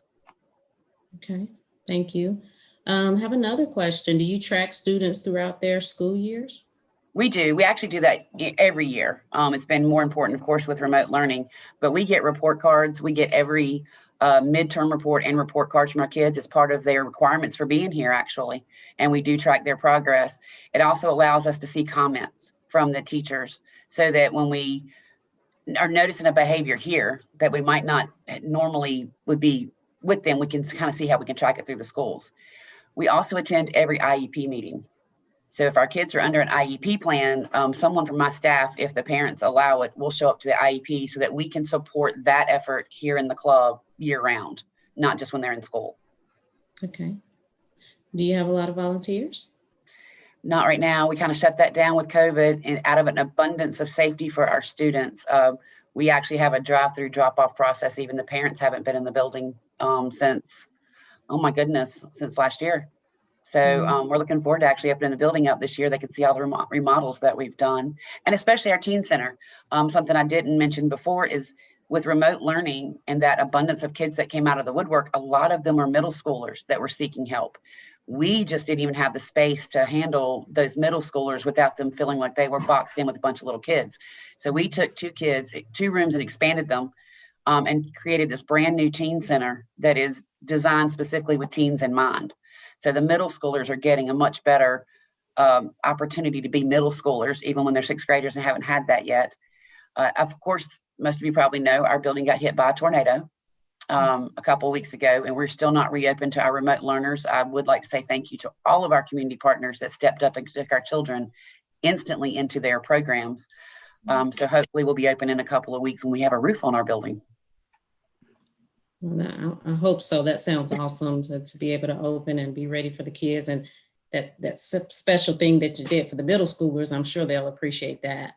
I have one last question for you. How can we ensure homes, how can we ensure homes have the internet capacity to effectively accommodate remote online learning? For an example, the mom with the 5 kids that you mentioned. She really didn't have a lot of option, honestly, because even with the capacity, she had the internet capacity. Initially, the school system sent home 1 computer for 5 children. So until they got their second round and their third round of computers, and they kept adding to their arsenal, they still needed to be here because we had the computers to allow them to be on separate times.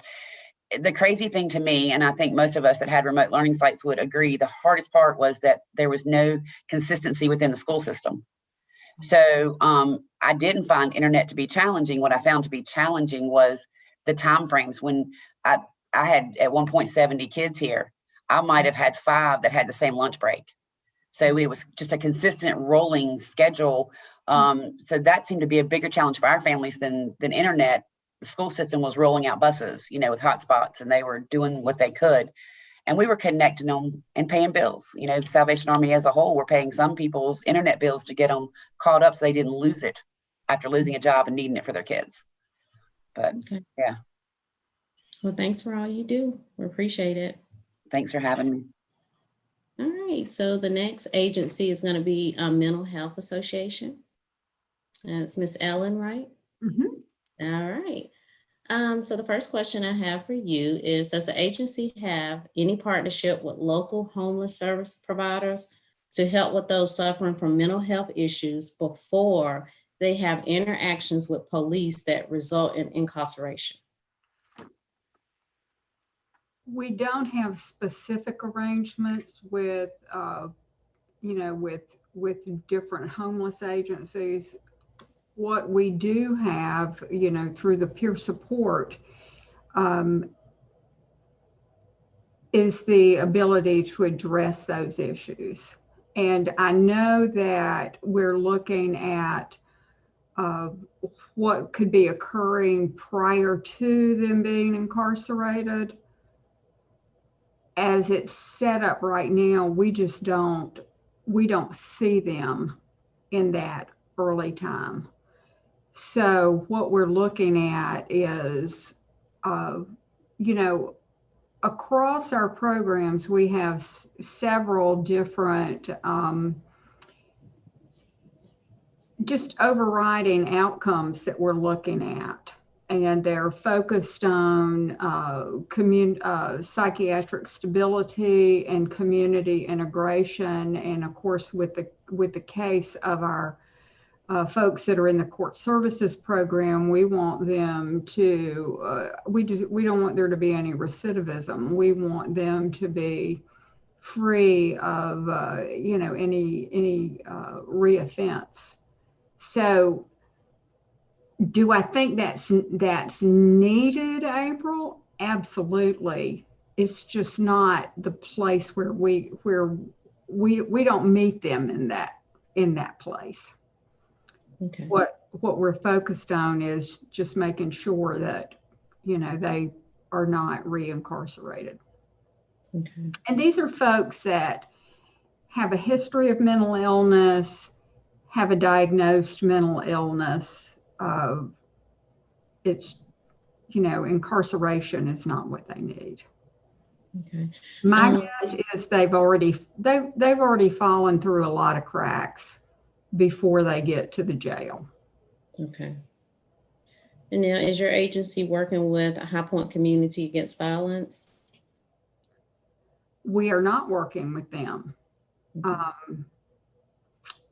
That would probably be a good contact for us. Okay. I know mental health does not discriminate. However, what are you doing to educate and serve the African American community? We haven't really separated out the African American community because of the very thing that you said. Now, one thing that we have made an effort to do is to make sure that our staff annually, they go through diversity training. We have a diverse staff. But in terms of specifically addressing that, I have reached out to, some of the local African American churches, just simply because of there is a tendency in the community to handle things within the community, to handle the things within the family, maybe not the community, but with the family. And so we do address those kinds of things internally. Okay. All right, one more question for you. Mental health is a serious issue. What should we do if we run into someone with mental health behaviors? They need to be seen and evaluated. We have a turnaround time. If someone calls us, we try to see that person within 3 days, but certainly within 5 business days.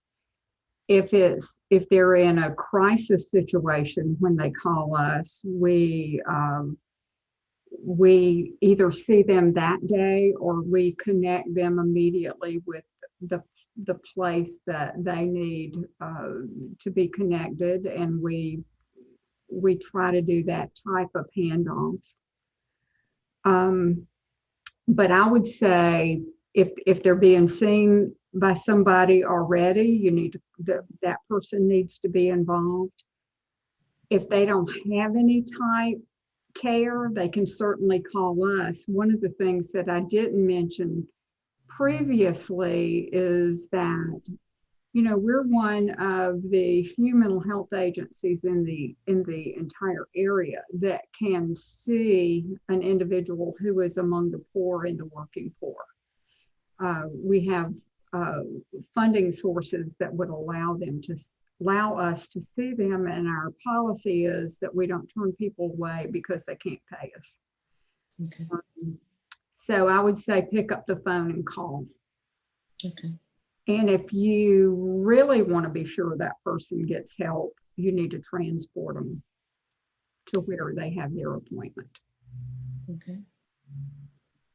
Thank you for that. I appreciate it. And we appreciate what you do. Thank you so much. Thank you.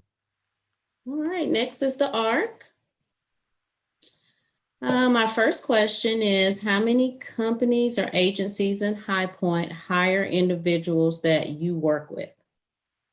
Oh my goodness, I wish everybody did. And that is our goal. We're actually this year, we've been approved through vocational rehabilitation to become a supported employment agency. This will be brand new. We're starting it. And this year we're going to have a huge emphasis in that area. I'm going to be talking a lot about that in the community. So thank you for asking that question. There are some really amazing employers in the area who do hire the people that we support. I'm hoping to look outside the box, you know, just like that young man who, you know, had a fascination with ceiling fans. If we can find what motivates them, they'll be a better employee. So, you know, finding someone who has a small motor shop or something that would keep his attention and keep him motivated, obviously was very important to him. So we're going to be approaching employers in the area quite a bit. You know, there's lots of tax advantages to hiring someone with an intellectual and developmental disability. So we're going to educate our community quite a bit. COVID did, you know, affect a lot of the people we support, and, you know, they're unemployed right now. So that's going to be a big push for us this year. Okay, thank you. Now, one more question for you. Are there volunteer opportunities for these individuals? We do that as well. As a matter of fact, right now we're volunteering at Salvation Army. Our guys go there twice a week. We are always looking for places in the community for them to learn job skills. That's what we emphasize. And so, yeah, we're always looking for places for them to go and volunteer. They were volunteering with United Way as well. There's several things that we're doing right now, volunteer. All right, thank you. And we appreciate what you do as well. Thank you. Next, I have the Housing Authority. Is Ms. Deborah still on the line? Yes. Oh, there she is. First question I have for you is, how long are the clients tracked when they complete the training? Oh, for the participants who are involved in the training, they are enrolled in the Family Self-Sufficiency Program, which is a 5-year program. So they are continued to be tracked because pretty much the Family Self-Sufficiency is an employment program. So they are tracked, and even after they complete the program, they are continued to receive case management services, and we address and assist any areas that they may have needs with. Okay, and what is the success rate of the clients maintaining employment? As I mentioned, the ones that were tracked with the occupational training, we've had a success taken in consideration of the participants in terms of our minimal number required, which was the 28. With the funding, we've been more than able to serve many more individuals. So we've had 42, I think, that have completed the program.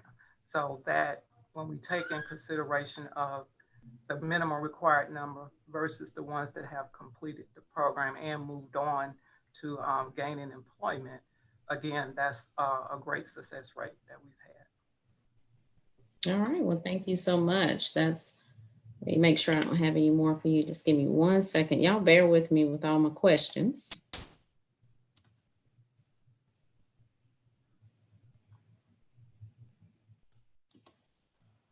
All right. Well, thank you. That's all I have for you right now. Next is Piedmont Health Services and Sickle Cell Agency. It's Miss Kathy, right? Yes, All right. ma'am. My first question for you is, well, actually I have a comment. It appears that your agency knows the true meaning of collaboration with other agencies. Your agency works with everyone, homeless, ex-offenders, mental, HIV, sickle cell, moms, dads, and young individuals. So that's great. It was a great comment. And the question I have for you is, does the camp open slots for kids affected by sickle cell? Oh, yeah, the camp is for children ages 6 to 16 who have sickle cell disease. Oh, is it only for sickle cell? Or is it for everybody? No, it's only for sickle cell. There are so many other camps for children. The week of camp is a week of I Can, because so often, because of the complications caused by sickle cell, our children don't get to run and jump like others without getting tired very easily. Parents don't let them go swimming because they might go into a pain episode or a pain crisis. So the week at camp is a week I Can. They get to do a lot of the things that they normally would not have had an opportunity to go. And if they were at a regular camp, if they got tired very easily or they got sick, then they have to deal with the peer pressure and the teasing, and because the other children just don't understand. And this is an opportunity for them to help each other. And there are sometimes, we've had persons to come to camp, campers to come to camp in a wheelchair.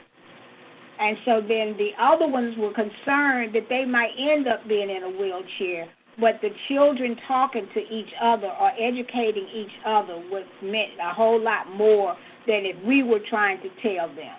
So it's a week of I Can, and it's just for children with sickle cell disease. We don't let sickle cell trait. We don't let the brothers and the sisters. I encourage the parents to have a second honeymoon, go on you got a whole week without your child. And then those who have other children, this is a time for you to bond with them without the sick child being there. Because when they get sick and go to the hospital, of course, parents' attention span goes to the one that's sick. That takes away from the one that's at home. So take this week and enjoy time together. And just give us your sweet little baby. And trust me, unless he's sick, I take that back. But that's the week of I Can. Yeah. So we do discriminate that week. Well, it sounds awesome, and we appreciate all you do. Thank you so much. I'll send you all an invitation the next time so y'all can come out and see my joyous little ones. That sounds great. All right, I'm moving on to the next agency. This is going to be for TAG and Theater Art Gallery. Got a couple of questions for you, Jennifer and Jeff. It says here, let's see. Do you have art shows displaying the artwork of the children? We do have an exhibit planned, or we did have an exhibit planned. It would be an in-person exhibit in our Kaleidoscope Gallery. We're looking at a possible virtual online exhibit. We think it's important that the kids be able to identify as artists, to show they have the experience of showing their artwork to the community. So yeah, we are working on an exhibit to showcase some of their work at the end of the year. And how could we find out about the showcase? Would it be on your website? or- It would be on our website, and we would share that with all of our social media, press releases and things like that. Okay. And another question for you. Using art as therapeutic method, have you seen any changes in the behavior of the children? Actually, I have heard from the camp directors at each location. I'm sorry, not camp, but the club directors at each location, and they have talked about everything that the kids are facing right now. I mean, this is a unique year, and so they feel that it has been beneficial, and that the kids having this time and this downtime and learning to process their emotions through art, it's showing them how to take a step back and how to really sit with their feelings and to process and have an outlet for it. And so, yeah, I have heard from the camp directors, and when I'm with the kids, they're always very well behaved. So I get most of my information from the directors that have them more often than I do. And yes, we do feel that it's making a difference. One more question for you. Sure. Sometimes children don't have the opportunity to explore their hidden talents. Have you discovered any artists with the program? Oh, absolutely. Absolutely. And I think it's so interesting because all children are artists, and they all consider themselves to be artists until about the 3rd, 4th grade. And after that, you start to hear how, oh, I can't, or somebody's better than I am, or I can't do that. And so I just want to keep them in that mode where they're all artists and they're all creating, because I firmly believe that we are all, created to create. That's in our just basic humanness, is to be making things, even if it's dinner or if it's planting a garden or anything like that. And so I always stress that with the kids, that they are all artists. But you would be amazed at some of the talent that these kids have. They just naturally and instinctively make art. So it's wonderful. Well, thank you so much for all you do. We appreciate it. And I think I have another question for the art. Just hold on just a second.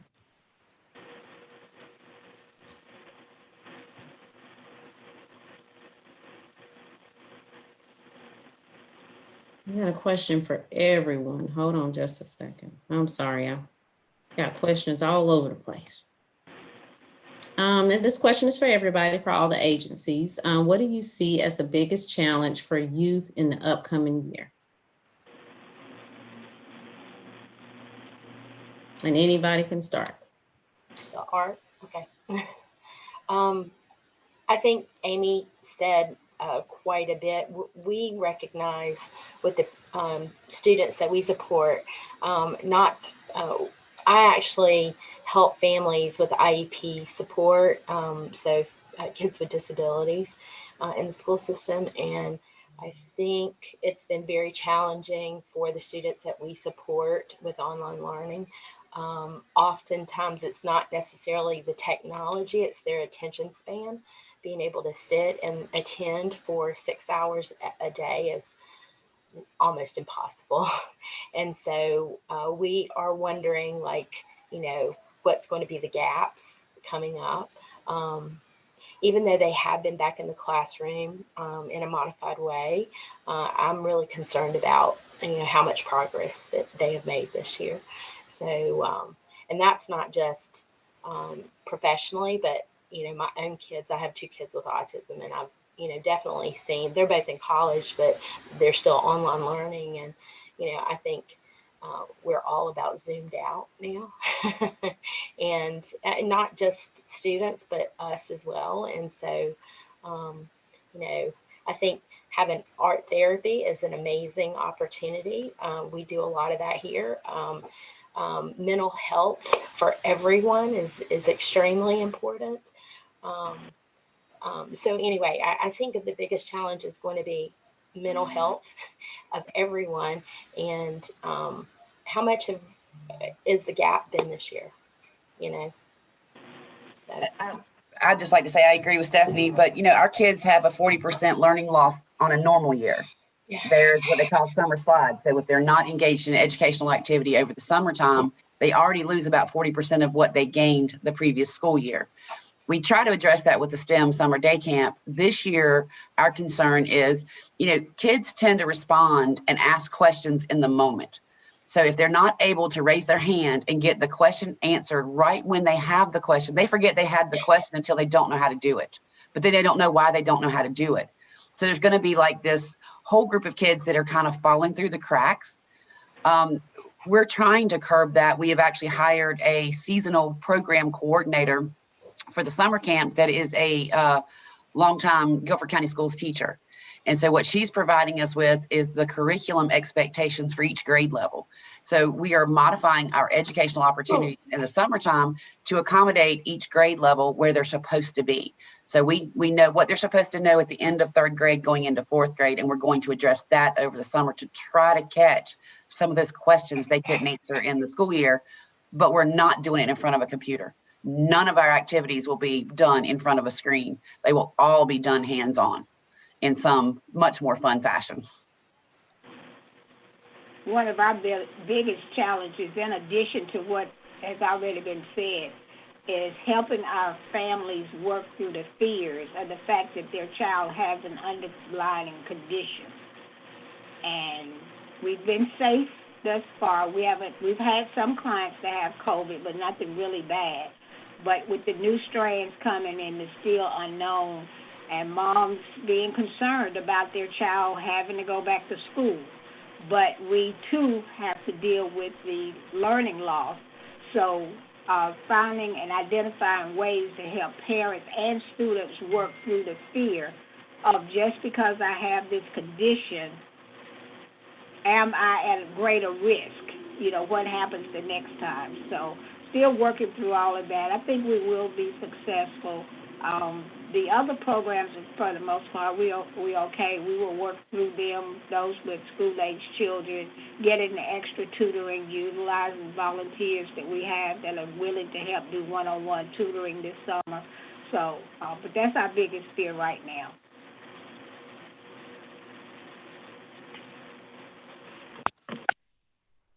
Okay, thank you. I think I have one last question. This was from YouTube, and this is for everyone who does treatment. After the paperwork is done and turned in, how long before the treatment?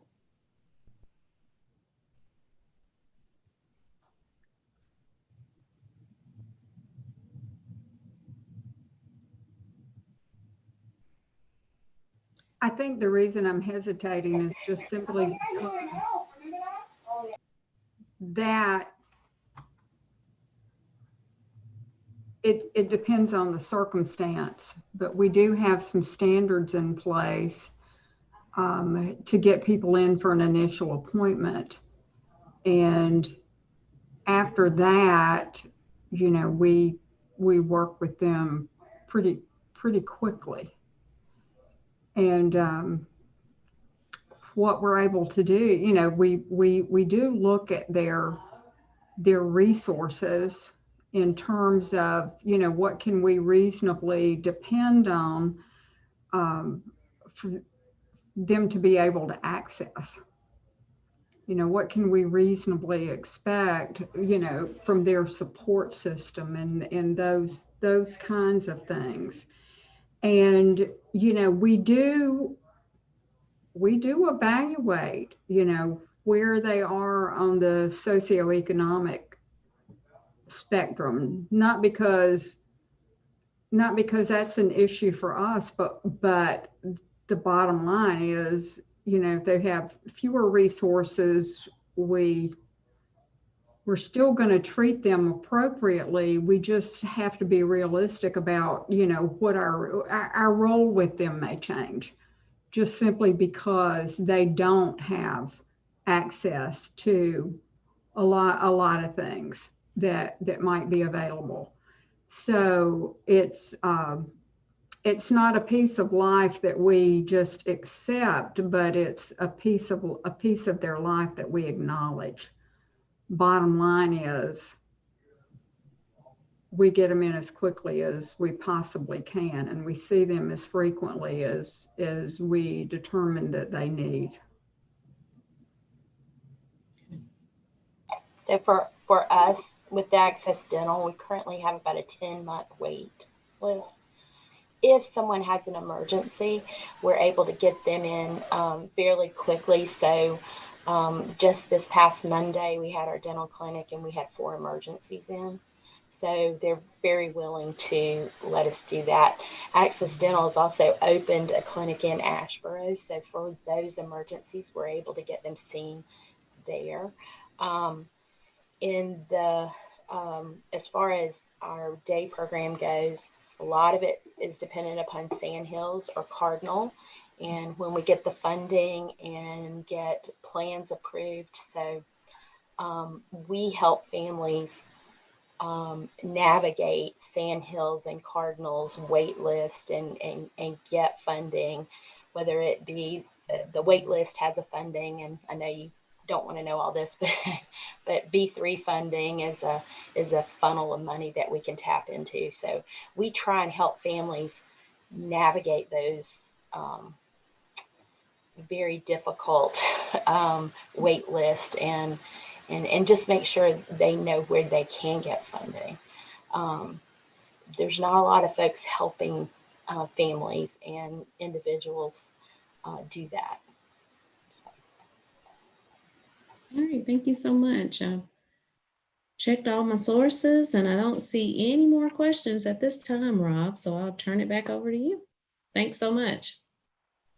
All right, thank you, April. And thank all of our panelists today. You guys were again awesome. As this week, as we celebrate Community Development Week, everyone here should, take a bow for, everything that you've done for the community, things that you're continuing to do. And this just highlights how important CDBG and the home programs are. If anyone gets an opportunity, send a note to your congressman or your representative. Let them know just how impactful these programs are, because this is the week to let them know. We put this community development in place for this week.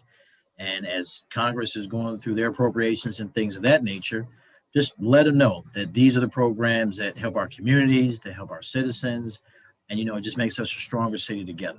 So again, I thank everyone that attended. Do I have any comments from community development or anything anyone would like to say before we break?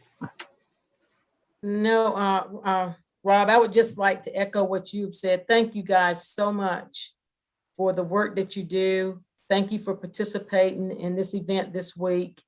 The whole week has been awesome. We got one more day to go. And so we'll be talking about neighborhoods on that one day. And so just thank you so much for what you do. Thank y'all. All right. Well, everyone have a great day. And we'll see you tomorrow, hopefully. Thank you. And Bye-bye. thank you.